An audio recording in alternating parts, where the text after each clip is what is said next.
I want to ask you though, how you made this shift from being so unconscious with your life to being more conscious. I mean, I know you're kind of talking about it, but was there something very specific that you did to kind of get that awakening? Or was it just that moment of the 10 TVs going off where you're just like, okay, it's clear now?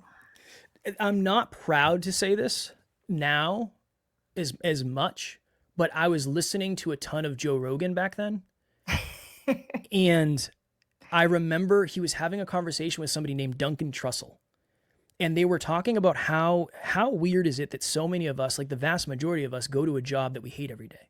Mhm. And I remember thinking like, "Ooh, that's some next level thinking." That I know that, but like, why doesn't anybody talk about that? Interesting. Yeah. That was like the first thing for me is I started questioning why my normal was my normal. Mhm. That was a really big thing. And then I remember I had this understanding of the things that I'm afraid of, I essentially have formed an agreement with that I will never do. Mm. And that is limiting me from so many opportunities. Like I was afraid to fly, I still am.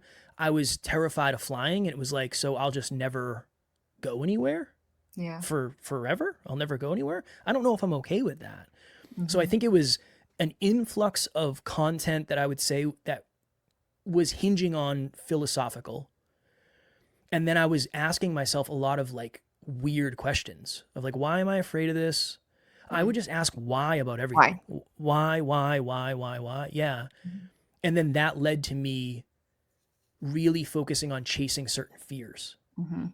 and like facing those fears, understanding that it didn't kill me, and then Mhm. asking why again.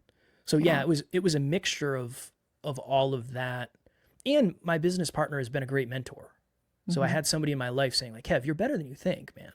Like, Yeah. no, I know what you think, but you don't know what I think. But Yeah.